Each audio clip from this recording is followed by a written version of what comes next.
Assalamualaikum warahmatullahi wabarakatuh. Waalaikumsalam warahmatullahi wabarakatuh. Alhamdulillahirabbil alamin. Wassalatu wassalamu ala asrofil anbiya wal mursalin nabiyina wa habibina Muhammadin wa ala alihi washabihi ajmain. Amma ba'd.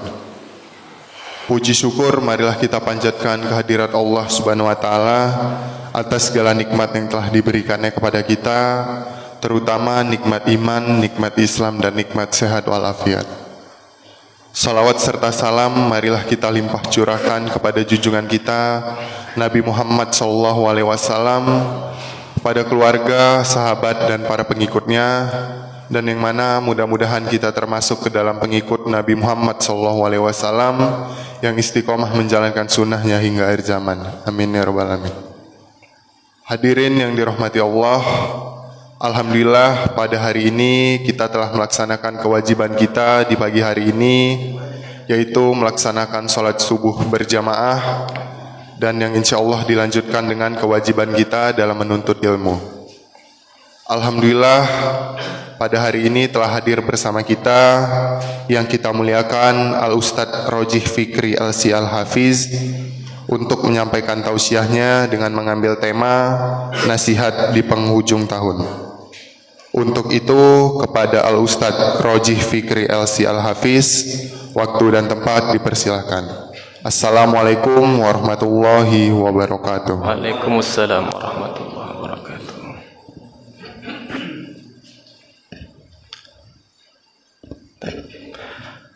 Bismillahirrahmanirrahim. Assalamualaikum warahmatullahi wabarakatuh. Alhamdulillahi rabbil alamin. Wassalatu wassalamu ala nabiyil mab'uuthi rahmatan lil alamin, sayyidina wa imamina wa qudwatina Muhammadin wa ala alihi wa sahbihi ajma'in. Amma ba'd. فقال الله تعالى في كتابه الكريم: أعوذ بالله من الشيطان الرجيم. يا أيها الذين آمنوا اتقوا الله حق تقاته ولا تموتن إلا وأنتم مسلمون. وقال: وذكر فإن الذكرى تنفع المؤمنين. معاشر المسلمين، jamaah salat subuh Masjid An-Nur, Bapak, Ibu, dan hadirin hadirat yang dimuliakan Allah Subhanahu wa ta'ala. Alhamdulillah, kita bersyukur kepada Allah Subhanahu wa ta'ala. Pagi hari ini kita semua diberikan taufik oleh Allah Subhanahu wa ta'ala bisa melaksanakan banyak aktivitas-aktivitas kebaikan. Diawali dengan salat subuh berjamaah, yang ini subhanallah pahalanya. Kata Rasulullah, man shalla subha fi jama'atin faka'annama qama al-laila kullah. Seorang yang salat subuh berjamaah di masjid, maka seolah-olah dia telah melaksanakan salat qiyamul lail semalam suntuk. Juga salat subuh bisa menjauhkan kita dari alamat, dari tanda-tanda kemunafikan, karena salah satu salat yang berat dilakukan oleh orang munafik adalah salat subuh. Kemudian kebaikan yang kedua, kita bisa duduk-duduk bermajelis seperti ini. Bermajelis seperti ini, Bapak Ibu sekalian, sama dengan kita melangkah menuju surga. Kenapa? Man salaka tariqan yaltamisu fihi ilman sahalallahu lahu bihi tariqan ilal jannah. Yang melangkahkan kakinya untuk talabul ilm, mencari ilmu, maka Allah akan memudahkan surga untuknya. Kemudian ada iktikaf, berdiam diri di masjid dengan fadilahnya. Dan alhamdulillah insyaallah nanti kita sama-sama akan melaksanakan juga salat syuruk yang pahalanya seperti haji dan umrah ya. Mudah-mudahan kita semuanya terus mendapatkan taufik dari Allah Subhanahu wa ta'ala. Kita sangat membutuhkan hidayah dengan berbagai jenisnya. hidayatul irsyad, kita ditunjukkan mana yang baik, mana yang tidak, mana yang benar, mana yang salah. Itu namanya hidayatul irsyad. Kemudian yang kedua adalah hidayatul taufik, kita dimudahkan langkahnya untuk menuju kepada aktivitas-aktivitas yang baik seperti ini namanya hidayatul taufik. Tapi kita masih memohon kepada Allah Subhanahu wa taala satu jenis hidayah, yaitu hidayatul tathbit. Hidayah berupa kita diistiqomahkan dalam aktivitas-aktivitas kebaikan. Rasulullah sallallahu alaihi wasallam bersabda, "Man aradallahu bihi khairan aw idza aradallahu bi 'abdin khairan ista'malah." Jika Allah Subhanahu wa taala berkehendak kebaikan terhadap seorang hamba, maka Allah Subhanahu wa taala akan buat ia beramal untuk Allah. Para sahabat bertanya, seperti apa itu ya Rasulullah? Yuwaffiquhu lil amali shalih qabla mautih. Allah berikan taufik dia untuk melakukan amal-amal saleh sebelum ia meninggal dunia. Mudah-mudahan kita semua termasuk orang-orang ini. Bapak Ibu jamaah sekalian yang dimuliakan Allah Subhanahu wa taala, tema kajian kita pada pagi hari ini adalah sama-sama saling mengingatkan, yaitu nasihat-nasihat di penghujung tahun ya. Bapak Ibu jamaah sekalian yang dimuliakan Allah Subhanahu wa taala, betapa cepat waktu berlalu. Tidak terasa tiba-tiba saat ini kita sudah berada di hari-hari terakhir di penghujung tahun ini, tahun 2021. Padahal rasanya Pak, baru kemarin tahun 2021 itu hadir menyapa kita semua. Tapi hari ini tanda-tanda ia akan segera berpamitan meninggalkan kita itu sudah tampak jelas. Begitulah ma'asyiral muslimin jamaah sekalian, tabiat daripada waktu. Ia terus berjalan, terus berputar, dan manusia tidak bisa berbuat apa-apa, tidak bisa mencegah kepergiannya, tidak juga bisa memperlambat lajunya. Jamaah sekalian rahimakumullah, dan kita ini manusia itu sebenarnya hanyalah kumpulan waktu, kumpulan tahun demi tahun, kumpulan bulan demi bulan, hari demi hari. Persis sebagaimana yang disampaikan oleh Al-Imam Al-Hasanul Basri rahimahullahu ta'ala. Apa beliau katakan?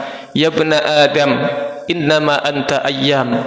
Wahai anak Adam, engkau ini tidak lain hanyalah kumpulan hari demi hari.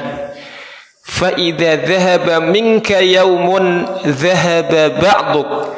Kalau satu hari saja sudah lewat darimu, maka sesungguhnya telah berkulanglah sebagian darimu. Ma'asyiral muslimin hafizakumullah, setiap hari, setiap saat yang berlalu dari kita ini semakin menjauh meninggalkan kehidupan dunia ini.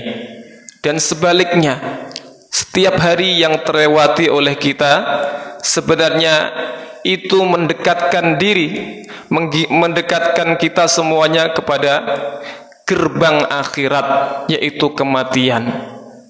Kata para ulama, man mata faqad qamat qiyamatuhu. Siapa yang meninggal dunia, sungguh telah dimulai kiamat baginya. Karena setelah itu ada barzakh, ada mahsyar dan seterusnya sampai surga atau neraka. Al-Imam Amirul Mukminin Ali ibn Abi Thalib mempunyai nasihat yang sangat indah yang perlu kita renungkan. Apa nasihat beliau jamaah sekalian rahimakumullah? Kata beliau, irtahalatid dunya mudbiratan. Dunia ini berjalan, semakin hari semakin meninggalkan kita. Wartahalatil akhiratu muqbilatan. Adapun akhirat, ia terus-menerus berjalan menuju kita, hendak menemui kita. Walikulli wahidatin minhuma banun, dan setiap di antara dunia ataupun akhirat itu mempunyai pengikut-pengikut, itu mempunyai pemburu-pemburu. Ada yang memburu dunia, ada yang memburu akhirat. Maka pesan beliau, fakunu min abna'il akhirah, maka jadilah engkau pemburu-pemburu akhirat dengan memanfaatkan dunia ini. Wala takunu min abna'id dunya, jangan menjadi pengikut-pengikut dunia, pemburu-pemburu dunia semata, tanpa disisipin niat-niat untuk ibadah, untuk akhirat. Fa innal yauma amalun bila hisab, hari ini ada kesempatan beramal, hari ini ada kesempatan beramal dan tidak ada hisab. Adapun ghadan, wa ghadan hisabun la amal, adapun besok ma'asyiral muslimin, yang ada hanyalah hisab dan tidak ada lagi kesempatan beramal. Tidak akan ada orang dikembalikan ke dunia kalau sudah sampai di akhirat. Jamaah sekalian rahimakumullah, hari-hari ini atau mungkin setiap hari kita sering mendengar mautul faj'ah, kematian yang mendadak. Betapa sering kita mendengar di medsos, media sosial, ada orang-orang yang tanpa ada aba-aba sakit atau yang lainnya tiba-tiba saja meninggal. Beberapa saat yang lalu kita mendengar seorang khatib ketika hendak berkhutbah, ketika hendak berdiri untuk menyampaikan khutbahnya terjatuh dan akhirnya dipanggil oleh Allah. Ada pula yang melakukan safar perjalanan, kemudian di tengah jalan dipanggil oleh Allah Subhanahu wa taala karena kecelakaan. Dan cerita-cerita seperti ini, ma'asyiral muslimin, ini banyak sekali dan tidak mustahil itu juga terjadi kepada kita semuanya. Oleh karenanya ma'asyiral muslimin, jamaah sekalian, kita harus ala isti'dad, senantiasa standby, senantiasa siap kapanpun dan dimanapun dipanggil oleh Allah Subhanahu wa ta'ala. Karena ajal itu bukan terkait dengan umur, bukan juga terkait dengan sakit, tapi kematian itu adalah ditentukan oleh ajal seseorang, ajal yang telah ditetapkan oleh Allah Subhanahu wa ta'ala. Jamaah sekalian rahimakumullah, lalu bagaimana caranya supaya kita senantiasa siap kapanpun dipanggil oleh Allah Subhanahu wa ta'ala pulang untuk kembali ke negeri kita yang sebenarnya, negeri keabadian, negeri akhirat? Yang pertama, ma'asyiral muslimin, ma madha nuslihuhu bitaubati wan nadami wal istighfar. Waktu yang sudah berlalu, berikut kesalahan dan dosa yang pernah kita lakukan, kita perbaiki dengan taubat, dengan nadam, penyesalan, dan juga beristighfar. Ma'asyiral muslimin, lan tarji'al ayyamul lati madat, hari-hari yang sudah berlalu itu tidak akan mungkin kembali. Betapapun seseorang menyesali perbuatannya yang dahulu, dia tidak akan bisa, tidak ada manfaatnya, karena hari-hari tidak akan kembali lagi. Sore tidak akan menjadi siang atau kemudian menjadi pagi kembali. Oleh karenanya Allah Subhanahu wa ta'ala memberikan teknis agar kita bisa menghapus kesalahan-kesalahan yang dulu pernah kita lakukan, yaitu dengan beristighfar. Ma'asyiral muslimin hafizakumullah, seseorang yang bertakwa itu bukan orang yang bersih seperti kapas tanpa noda. Tidak. Orang bertakwa itu kadang-kadang juga salah. Tapi ketika salah, maka ia langsung bersegera ingat kepada Allah, bertaubat dan menyesali kesalahannya. Firman Allah Subhanahu wa taala ketika menerangkan sifat-sifat orang bertakwa, uiddat lil muttaqin, surga itu disiapkan untuk orang-orang bertakwa. Maka kemudian Allah Subhanahu wa taala menyebutkan ciri-cirinya, dan salah satu ciri-cirinya itu adalah walladzina idza fa'alu fahishatan aw zalamu anfusahum dzakarullaha fastaghfaru lidzunubihim, yaitu orang-orang yang ketika melakukan suatu pekerjaan yang keji atau menzalimi diri mereka sendiri, mereka ingat Allah kemudian beristighfar. Jamaah sekalian rahimakumullah, istighfar ini adalah sikap atau sesuatu yang sangat dicintai oleh Allah Subhanahu wa taala. Taubat ini adalah sesuatu yang sangat disukai Allah. Lallahu afrahu bi taubati abdih min ahadikum wajada dhallatahu.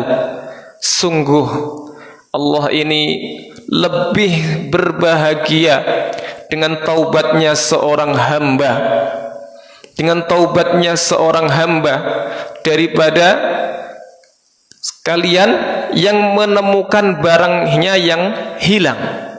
Masya Allah. Kemudian ma'asyiral muslimin, istighfar, taubat dan nadam ini bukan amalan yang berat. Kenapa? Karena kita tidak dituntut untuk melakukan apapun. Yang dituntut adalah kita meninggalkan kesalahan-kesalahan yang dulu. Meninggalkan itu tidak ada amalan sesuatu pun. Jadi tidak begitu berat. Hanya saja wallahu a'lam kenapa kita kadang-kadang itu terasa berat gitu. Sehari hampir kadang-kadang kita jarang sekali melakukan istighfar. Maka para ulama sampai ada yang mengatakan istighfaruna yahtaju ilal istighfar. Istighfar kita sendiri itu membutuhkan istighfar. Kenapa? Kadang-kadang jumlahnya tidak sesuai. Kemudian kadang-kadang kualitasnya. Maka ma'asyiral muslimin, pada kesempatan kali ini kita ingatkan diri kita masing-masing untuk senantiasa setiap saat meminta ampun kepada Allah Subhanahu wa taala. Innallaha yaghfiru dzunuba jami'a. Allah Subhanahu wa taala mengampuni semua dosa jika diikuti dengan taubat. Al-Imam An-Nawawi rahimahullahu taala mengatakan dalam Riyadhus Shalihin bahwasanya rukun daripada taubat itu ada 3. Manakala kesalahan itu berkaitan tentang haqqullah, haknya Allah. Yang pertama harus al-iqla' anidz dzunubi wal ma'asi. Mencabut diri, meninggalkan segala dosa, meninggalkan dosa. Kemudian yang kedua harus ada unsur penyesalan. Kemudian yang ketiga ada azam, ada niat untuk tidak akan lagi kembali kepada kesalahan yang dahulu. Kemudian jika itu berkaitan dengan hakul adami, haknya sesama manusia, maka ada rukun tambahan. Apa itu ma'asyiral muslimin? Sesuatu itu adalah harus kita mengembalikan hak-hak orang lain yang masih ada di tangan kita. Jika itu harta, kita kembalikan. Jika itu berupa kehormatan, maka kita minta untuk dimaafkan. Rasulullah sallallahu alaihi wasallam bersabda, "Man kanat lahu madlamatun li akhihi." Barang siapa pernah melakukan suatu kezaliman terhadap saudaranya, min irdin au syai'in, baik itu kezaliman terhadap kehormatan saudaranya, menghibah, menggosipkan, menuduh yang tidak benar, atau kezaliman kepada sesuatu yang lain dari saudaranya, maka pesan Rasulullah, falyatahallalhu minhul yaum, hendaklah hari ini juga minta dihalalkan, minta dimaafkan, kembalikan barangnya. Kita periksa rumah kita, barangkali ada barang milik orang lain.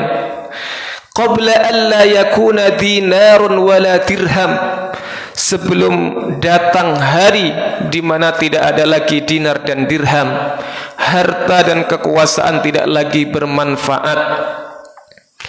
Fa in kana lahu amalun salih ukhidha minhu biqadri madlamatih, jika ia mempunyai amal saleh, maka amal solehnya itu akan diambil untuk diberikan kepada korban kezalimannya. Wa illam takun lahu hasanat, kalau dia tak punya kebaikan apapun, maka ukhidha min sayyiati sahibih thumma humila alaih, maka keburukan korban kezalimannya itu akan diambil dan ditimpakan kepadanya untuk dia pikul dosanya. Na'udzubillah. Ini yang pertama, bagaimana supaya kita senantiasa siap, selalu standby manakala panggilan ajal memanggil kita, yaitu apa yang sudah lewat dari waktu kita taubat, kita melakukan istighfar dengan taubat yang nasuha, taubat yang sebenar-benarnya taubat. Kemudian ma'asyiral muslimin, jamaah sekalian, yang kedua adalah ma baqiya, apa yang tersisa dari umur kita ini kita isi dengan al-a'mal as-salihah, amal-amal yang saleh. Di antara amal-amal saleh itu yang pertama adalah talabul ilm. Talabul ilm, mencari ilmu. Kenapa? Karena amal-amal saleh seseorang itu harus dibangun di atas pondasi keilmuan yang benar. Fudail ibnu Iyad rahimahullahu ta'ala ketika mentafsirkan firman Allah, huwallazi khalaqal mauta wal hayata liyabluwakum ayyukum ahsanu amala, dialah Allah yang menciptakan kehidupan dan kematian supaya ia mengujimu mana yang terbaik di antara kalian amalnya. Beliau mentafsirkan liyabluwakum ayyukum ahsanu amala, yang terbaik amalnya siapa? Akhlasuhu wa aswabuh, yang paling ikhlas dan yang paling benar. Wal ikhlasu ma kana lillah, kata beliau. Ikhlas itu manakala suatu amalan dilakukan murni karena Allah Subhanahu wa ta'ala, bukan karena kamera, bukan karena mencari pujian dan seterusnya. Was-shawabu ma kana 'ala sunnah, dan amalan dikatakan benar manakala dilakukan karena petunjuk sunnah Nabi sallallahu alaihi wasallam. Ini yang pertama. Yang pertama di antara amal soleh adalah al-ilm, mencari ilmu. Kemudian yang kedua, ma'asyiral muslimin, adalah al-amalu bih, mengamalkan ilmu yang sudah kita dapatkan. Seperti ilmu yang kita dapatkan di majelis-majelis seperti ini. Betapa mudah hari ini untuk mendapatkan ilmu. Seseorang tidak harus pergi ke Arab Saudi atau ke negeri-negeri Timur Tengah lainnya, atau kemanapun seperti ulama-ulama dahulu. Alhamdulillah, al-wasail, sarana hari ini begitu memudahkan kita, memanjakan kita untuk menonton, melihat thalabul ilm di kamar-kamar kita, mendengarkan kajian daripada masyayikh, kitab ini, kitab itu, Masya Allah. Dan kita ma'asyiral muslimin setelah itu dituntut oleh Allah Subhanahu wa ta'ala untuk mengamalkan ilmu-ilmu kita itu, supaya ilmu itu bermanfaat. Karena para ulama kita dalam doanya mengatakan, Allahumma inni a'udzubika min ilmin la yanfa'. Kami berlindung kepadamu ya Allah dari ilmu yang tidak bermanfaat, yang tidak dilakukan. Ma'asyiral muslimin, kalau kita misalkan tahu dengan mencet tombol itu lampu akan menyala, dan dalam keadaan gelap gulita kita tahu tapi tidak menyalakan, maka apa yang terjadi? Maka sudah barang tentu kita terus berada dalam kegelapan. Begitulah ilmu yang tidak diamalkan, dia tidak memberikan manfaat kepada yang punya ilmu. Kemudian ma'asyiral muslimin, setelah kita mencari ilmu, setelah kita mengamalkan ilmu, maka yang ketiga adalah kita mendakwahkan ilmu itu, dimulai dari orang-orang terdekat. Ad-da'watu ilaih, dari orang tua kita kepada anak istri kita dan semua orang yang berada di rumah kita. Kita ajak untuk mempraktekkan apa yang kita dengar, apa yang kita ketahui dari ilmu tersebut. Kemudian yang selanjutnya, yang keempat, masih dari yang kedua, poin kedua, yaitu adalah as-sabru ala kulli dzalik. Bersabar dalam menuntut ilmu tadi, bersabar dalam mengamalkan ilmu, dan bersabar dalam mendakwahkan ilmu tersebut. Ini yang kedua, supaya kita senantiasa siap kapanpun dipanggil oleh Allah Subhanahu wa ta'ala. Jadi yang pertama tadi, madha nuslihuhu bitaubah. Waktu yang sudah berlalu kita isi dengan taubat, kita taubat beristighfar. Kemudian yang kedua, ma baqiya nuslihuhu bil a'malis salihah. Apa yang tersisa dari umur kita, kita isi dengan amal-amal saleh.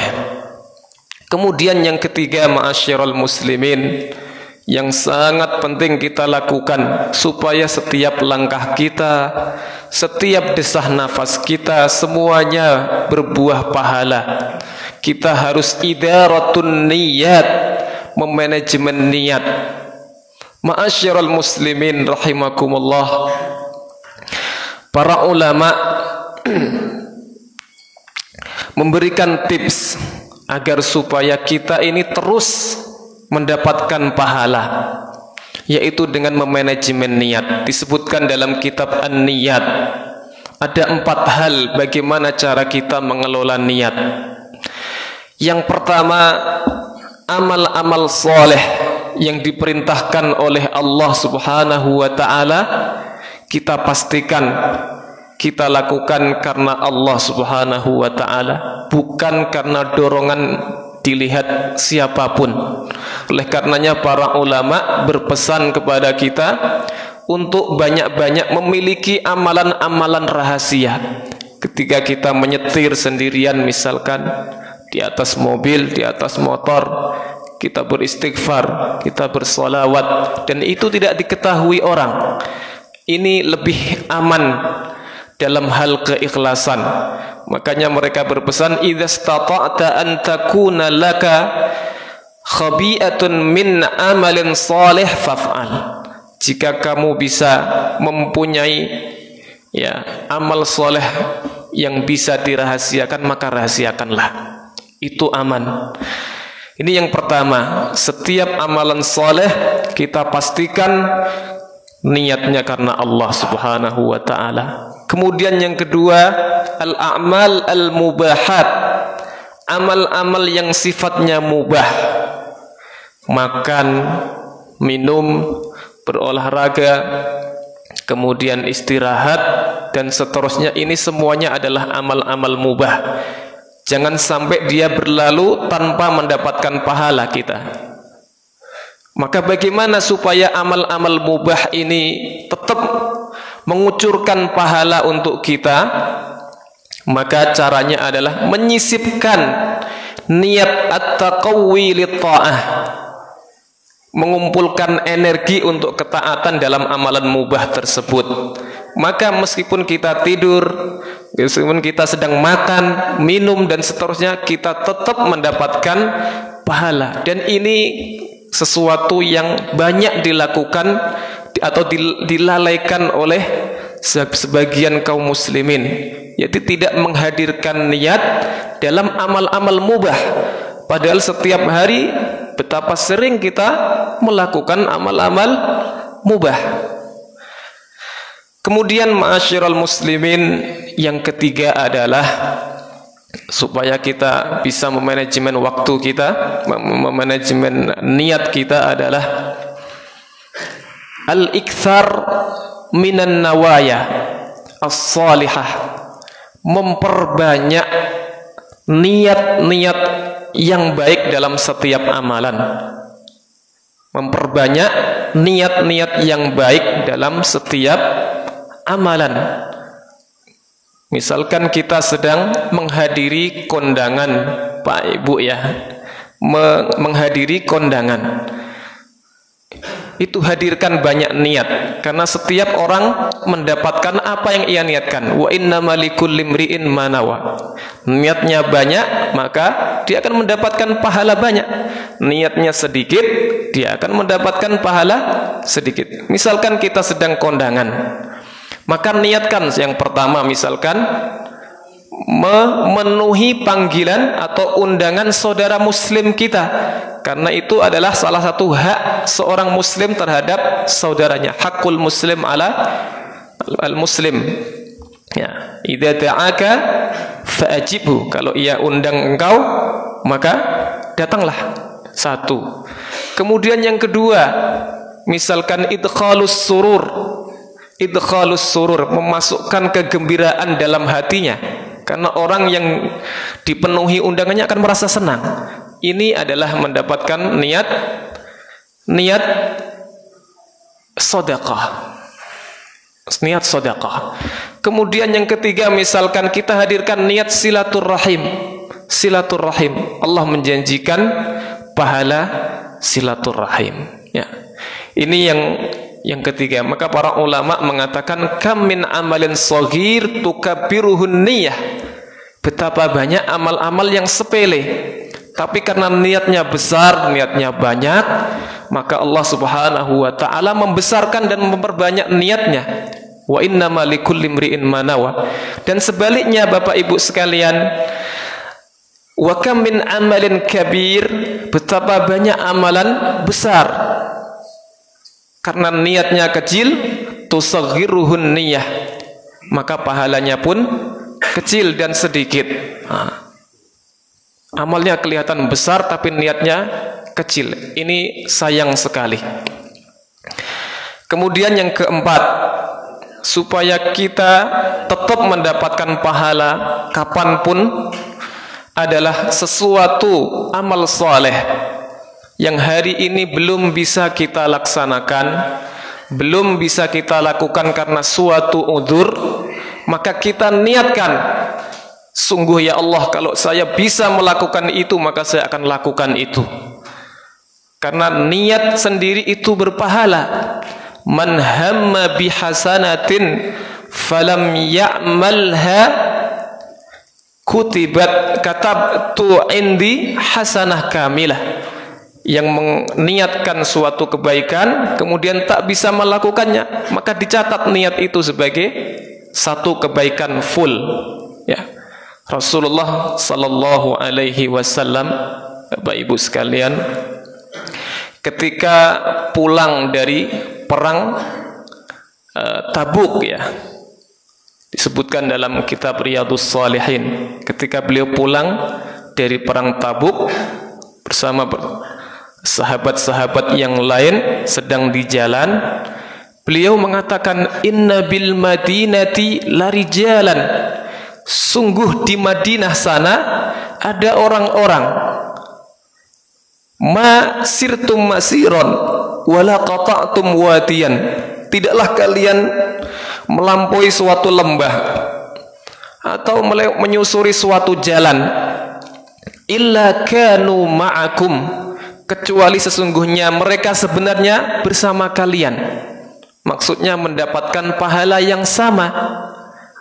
Kok bisa orangnya di Madinah nggak bisa perang tapi mendapatkan pahala perang? Kenapa? Habasahumul uzr. Uzur, sakit atau yang lainnya menahan mereka sehingga mereka tidak bisa berangkat perang. Padahal niatnya mereka perang. Maka ini penting Bapak Ibu sekalian rahimakumullah. Dalam kitab An-Niyat disebutkan bahwasanya ini kejadian di Bani Israel di zaman Nabi Musa alaihi salam.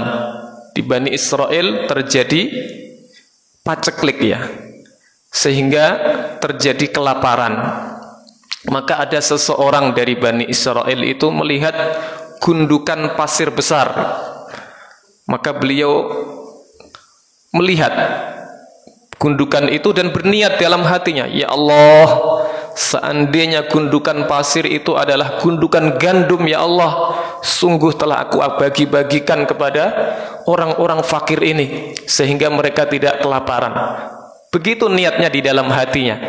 Maka Allah Subhanahu wa taala memberikan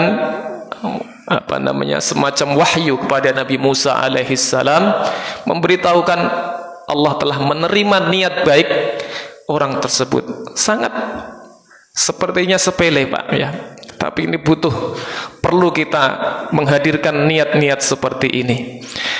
Ini yang ketiga, idaratu an-niyah.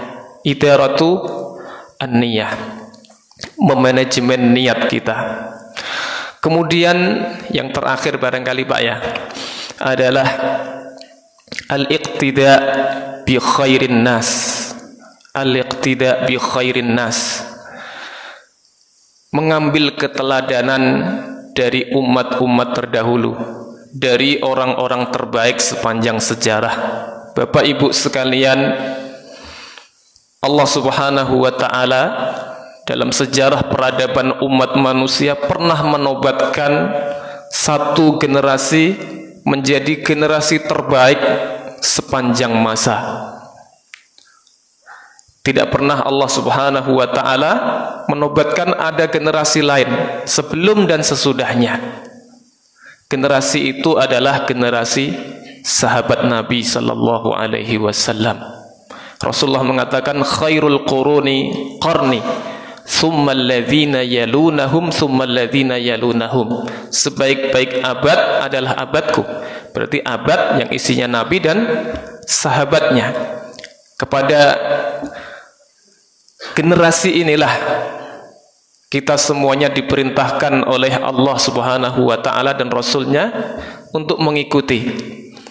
Rasulullah sallallahu alaihi wasallam dalam sebuah hadis mengatakan, ashabi kan nujum, sahabat-sahabatku ini adalah ibarat bintang-bintang di langit.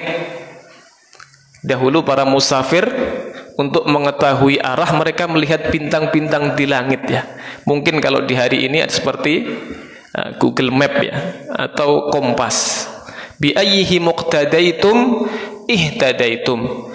Dengan siapapun engkau ikut, maka insya Allah kalian akan mendapatkan petunjuk.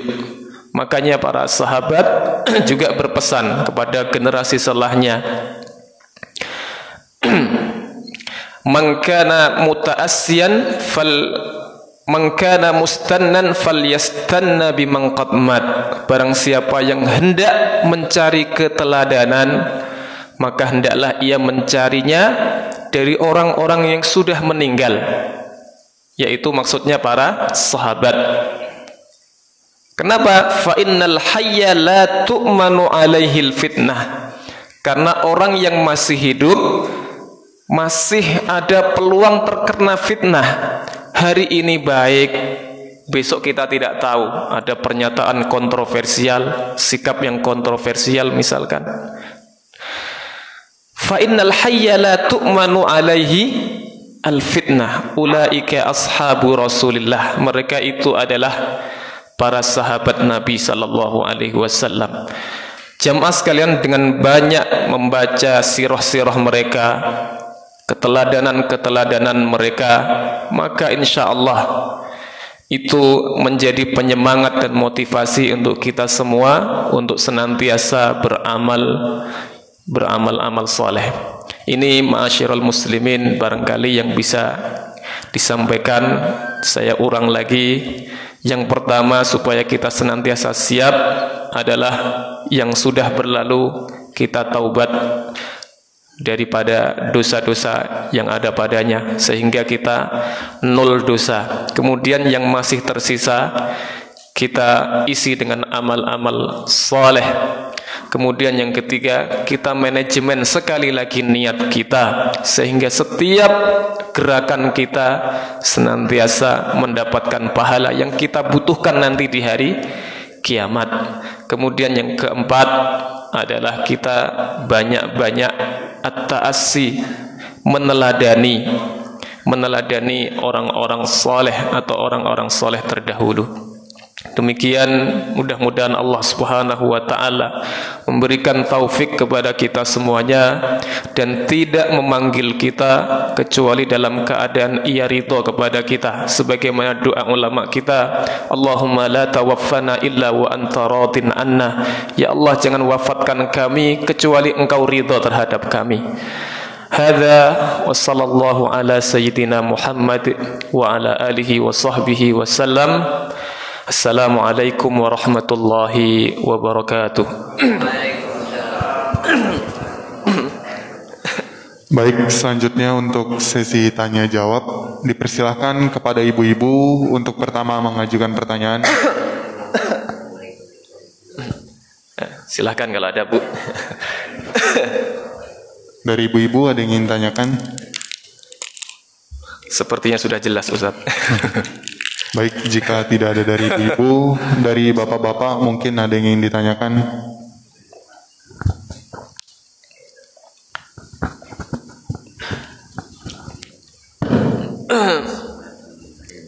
Assalamualaikum warahmatullahi wabarakatuh. Waalaikumsalam warahmatullahi wabarakatuh. Ustaz, mohon pencerahannya sedikit, Ustaz. Minggu-minggu ini saya ada perhatikan beberapa peristiwa di HP ya, Iya. yang cukup miris juga nih Pak Ustadz. Yang pertama, ada dua peristiwa yang saya perhatikan. Yang pertama, perseteruan dua orang Muslim di Makassar. Saya sebut namanya Haji Kurdas dan Haji Kurdi. Mereka ini bertetangga persis, namanya bertetangga, betul-betul nempel tembok. Ya. Mereka berseteru hanya persoalan masalah kecil, yaitu masalah pemasangan bajaringan. Ya, pemasangan bajaringan. Perseteruannya dari tahun 2020. Masya Allah. Sampai sekarang belum selesai, sampai mereka saling lapor ke polisi. Polisi sudah proses mediasi, mendamaikan, belum juga bisa selesai. Akhirnya diangkat ke jalur hukum, dilanjutkan. Kedua-duanya dilanjutkan. Yang satu lapor, yang satu lapor pencemaran nama baik, yang satu lapor perusakan bajaringan. Masya Allah. Itu Ustaz. Yang kedua, peristiwa pencurian kotak amal di masjid. Yang menariknya begini Ustaz, si pencuri kotak amal ini meninggalkan surat, meninggalkan tulisan yang isinya pertama dia minta maaf karena mencuri kotak amal. Yang kedua, dia janji setahun akan dikembalikan. Kenapa dia mencuri? Karena dia perlu duit buat beli HP anaknya yang lagi sekolah. Ya. Sedangkan posisi dia sekarang nggak bekerja. Ya, itu kejadian yang sebenarnya miris buat kita semua. Adalah gambaran situasi yang ada di di sekitar kita pun ada seperti itu. Nah, mohon pencerahannya Ustadz, kenapa begini bisa terjadi dan bagaimana kita mengantisipasi supaya tidak terjadi seperti ini di lingkungan kita Ustadz. Demikian, assalamualaikum warahmatullahi wabarakatuh. Masya Allah, iya Pak. Miris memang mendengarnya. Saya malah baru dengar ini. Jarang update medsos atau jarang baca berita mungkin. Jadi Bapak sekalian, jamaah yang dimuliakan Allah Subhanahu wa taala, adanya kasus yang pertama tadi, perseteruan antara dua tetangga ini, wallahu a'lam, ya kemungkinan terbesarnya adalah salah satunya adalah minimnya ilmu, Pak ya. Minimnya ilmu keislaman terutama. Kalau seandainya dia tahu tentang betapa besarnya pahala yang disiapkan oleh Allah Subhanahu wa taala terhadap seorang saudara yang memprioritaskan saudaranya, apalagi untuk hal-hal yang sepele, betapa besarnya pahala, mungkin tidak akan terjadi demikian ya. Allah Subhanahu wa taala memuji kaum muhajirin, kaum Ansor, sahabat Nabi yang tinggal di Madinah, yang memberikan tumpangan, memberikan hartanya, bahkan ada yang malah memberikan atau memilihkan salah satu istrinya untuk sahabat muhajirin.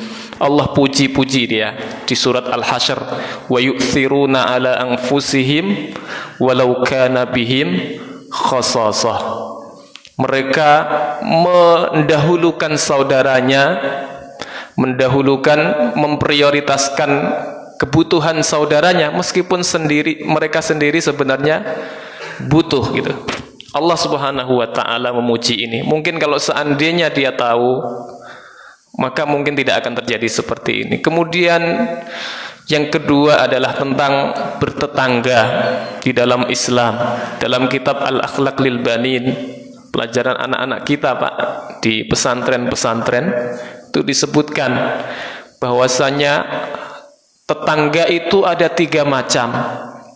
Yang pertama ada tetangga yang memiliki 1 hak, kemudian tetangga yang memiliki 2 hak, dan yang ketiga adalah tetangga yang memiliki 3 hak. Tetangga yang memiliki 1 hak adalah tetangga kita yang berlainan agama dengan kita dan tidak ada hubungan nasab atau kerabat dengan kita. Ini mempunyai 1 hak bertetangga. Karena Rasulullah sallallahu alaihi wasallam mengatakan man kana yu'minu billahi wal yaumil akhir falyukrim jarahu. Hendaklah ia memuliakan tetangganya. Kemudian yang kedua, ada tetangga yang punya 2 hak. Siapa dia? Tetangga kita yang muslim, tapi kita tak punya hubungan kerabat. Yang pertama, dia punya hak bertetangga. Kemudian yang kedua, dia memiliki hak sebagai saudara se-Islam. Hakul ukhuwah dan hakul jiran. Kemudian yang ketiga adalah tetangga yang memiliki 3 hak. Apa saja? Yang pertama adalah hakul jar, hak bertetangga, seperti yang pertama. Kemudian yang kedua adalah hak ukhuwah, hak untuk bersaudara, karena dia adalah seorang muslim juga, mengucapkan la ilaha illallah juga. Dan kemudian yang ketiga adalah hakku, yakni al-ukhuwah, hakku tadi yang kedua al-Islam, kemudian yang kedua adalah hakkus silah, hak untuk silatur rahim, karena dia adalah saudara kita.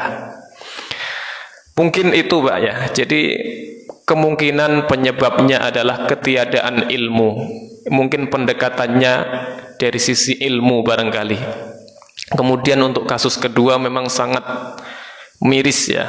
Di negeri sebesar ini, sekaya ini, seharusnya semua warganya juga sejahtera ya. tidak terjadi kasus-kasus seperti ini. Tapi wallahu a'lam, hal itu juga masih terjadi.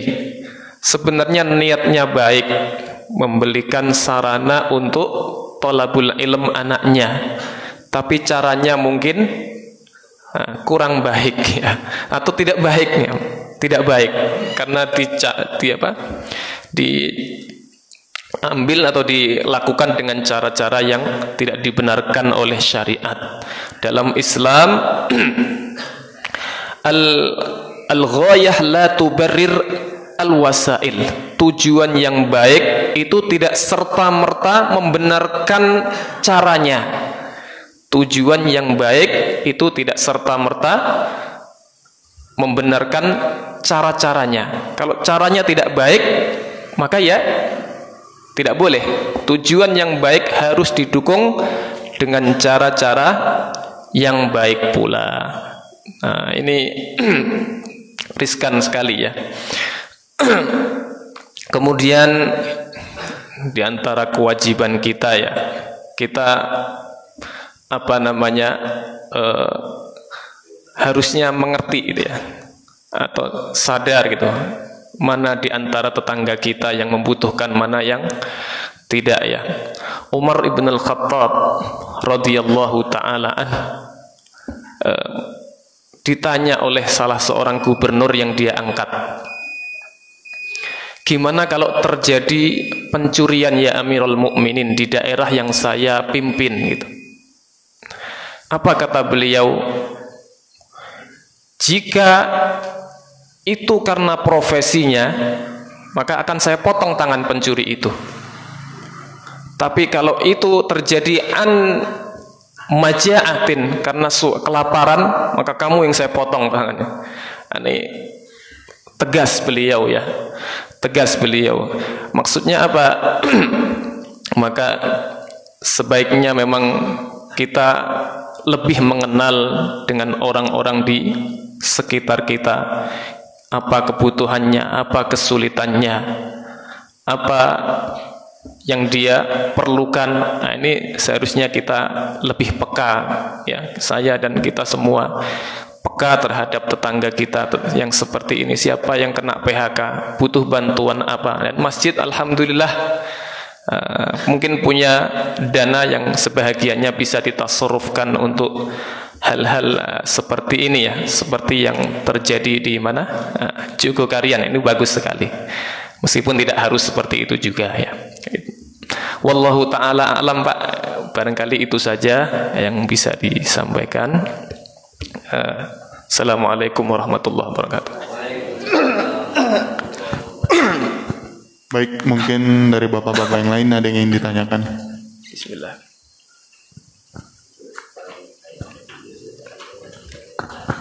Ustaz, bertanya Ustaz, tadi menyangkut taubat ya. Iya, Pak. Apabila seseorang itu melakukan sesuatu kesalahan sehingga dia di dunia itu sudah mendapat hukuman, Ustaz ya. Apakah nanti saat di akhirat dia akan tetap mendapat hukuman juga gitu ya? Kemudian ada nggak amalan yang bisa kita lakukan atau doa yang kita lakukan apabila kita bertaubat, nanti di akhirat semua catatan dosa kita itu akan dihapuskan oleh Allah Subhanahu wa taala. Jadi kita tidak diperlihatkan dosa kita nanti di sana. Nah, yang terakhir Ustaz, sehubungan dengan taubat ini, taubatan nasuha dengan tetangga ya. Kan katanya kalau taubatan nasuha, kalau dengan Allah kita minta ampun, kalau dengan tetangga kita minta ridhonya, minta ikhlasnya. Nah, kondisinya kita misalnya pernah jolim sama tetangga dan tetangga itu nggak tahu gitu loh. Tiba-tiba karena kita harus minta ikhlas, apakah kita perlu ngomong sehingga tetangga itu jadi tahu, wah ternyata kita pernah menzolimi dia di belakangnya gitu. Syukran Ustaz. Masya Allah, Masya Allah. Nih, tadi yang pertama, mohon maaf saya kok lupa tentang.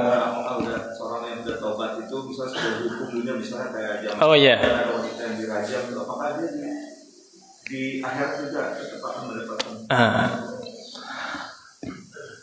Jawabannya yang pertama adalah bisa jadi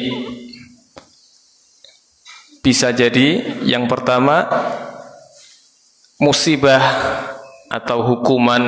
Kalau itu hukuman, insya Allah maka kesalahannya di akhirat diampuni oleh Allah Subhanahu wa ta'ala. Seperti yang tadi Bapak sebutkan, perempuan yang berbuat fahisyah itu setelah dirajam oleh Nabi, kemudian Nabi hendak mensolatkan, maka sahabat Umar ibn al-Khattab radhiyallahu ta'ala itu protes itu. Kenapa engkau mensolatkan dia ya Rasulullah? Hendak mensolatkan dia telah berbuat ini dan itu, berbuat fahisyah, zina ya.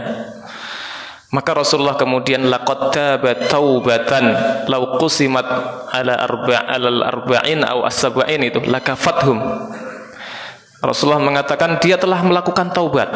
Seandainya taubatnya itu dibagi-bagikan kepada 70 atau 40 penduduk Madinah, maka itu sudah cukup. Saking besarnya ampunan Allah Subhanahu wa ta'ala terhadap orang yang bertaubat. Tapi bisa jadi ya musibah ini Pak ya, bab musibah yang menimpa kita, kesulitan itu mengurangi hukuman dari kesalahan yang kita lakukan. Bisa jadi dihapus full, bisa jadi dikurangi. Itu yang pertama. Kemudian yang kedua tadi terkait apa Pak? Doa ya. Doa atau amalan. Di antara doa dan amalan yang diajarkan Nabi sallallahu alaihi wasallam adalah sayyidul istighfar yang kita sudah hafal itu semua ya. Sayyidul istighfar. Jadi istighfar paling baik itu adalah doa itu. Allahumma anta rabbi la ilaha illa anta khalaqtani wa ana abduka wa ana ala ahdika wa wa'dika mastata'tu. A'udzubika min syarri ma sana'tu abu'u laka bi ni'matika alayya wa abu'u bi dzambi faghfirli fa innahu la yaghfiru dzunuba illa anta. Kemudian yang ketiga adalah apakah taubat itu menghapus catatan amalan seseorang, catatan perbuatan buruk seseorang? Wallahu ta'ala a'lam. Sebagian ulama mengatakan meskipun kita taubat, pernah melakukan suatu kesalahan, tapi kesalahan itu tetap tertulis, tapi tidak ada siksa, tidak ada azab. Wallahu ta'ala. Apakah ada ulama lain yang mengatakan yang berbeda dengan ini? Saya belum pernah membaca gitu Pak. Jadi catatan itu sebagian ulama mengatakan tetap tertulis meskipun kita taubat, hanya saja tidak ada dosanya.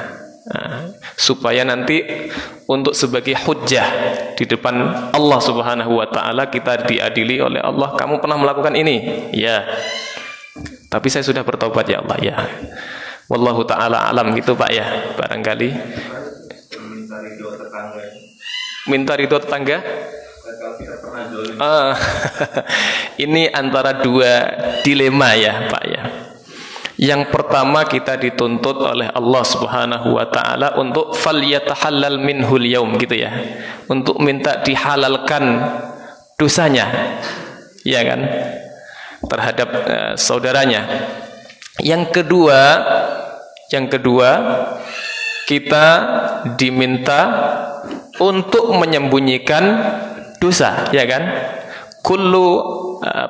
Kata Rasulullah, setiap orang berdosa itu mungkin bisa saja dimaafkan oleh Allah, illal mujahirin, kecuali orang yang berterus terang-terangan melakukan dosa di depan orang. Nah, itu tidak dimaafkan oleh Allah karena membuat orang lain terpancing, termotivasi untuk melakukan hal yang sama. Lalu bagaimana kita menimbangnya?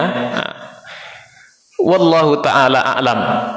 mungkin akan lebih baik jika ini minta dihalalkan. Tetap kita kasih tahu kita pernah berdosa seperti ini gitu ya. Minta dihalalkan, kan Rasulullah SAW mengatakan falyatahallalhu minhul yaum, hendaklah ia minta dimaafkan hari ini juga. Jika itu tidak tidak membuat keadaan menjadi lebih ini lagi ya. Tinggal ditimbang maslahat dan mafsadahnya saja. Tapi insya Allah Allah Maha tahu niat kita ya dalam meminta maaf itu ya. Itu saja barangkali. Itu Pak ya. Baik, terima kasih Ustadz atas materi yang telah diberikan. Semoga apa yang disampaikan tadi dapat bermanfaat dan dapat diterapkan dalam kehidupan kita sehari-hari. Amin ya rabbal alamin. Amin ya. Selanjutnya mohon ditutup dengan doa Ustadz. Ya. Bapak Ibu jamaah sekalian, mari sama-sama kita tengadahkan kedua tangan kita, kita tundukkan hati-hati kita. Kita memohon kepada Allah Subhanahu wa taala diberikan kebaikan dunia dan akhirat kita semuanya. Alhamdulillahirabbil alamin. Hamdan yuwafi ni'amahu wa yukafi'u mazidahu ya rabbana. Ya rabbana lakal hamdu kama yanbaghi li jalali wajhika wa 'azimi sultanik. Raditu billahi rabba wa bil islami dina wa bi Muhammadin nabiyya wa rasula. Allahumma salli ala Muhammad wa ala ali Muhammad kama sallaita ala Ibrahim wa ala ali Ibrahim wa barik ala Muhammad wa ala ali Muhammad kama barakta ala Ibrahim wa ala ali Ibrahim fil alamin innaka Hamidum Majid. Allahumma ighfir lana wa liwalidina wa li jami'il muslimina wal muslimat wal mu'minina wal mu'minat الأحياء منهم والأموات.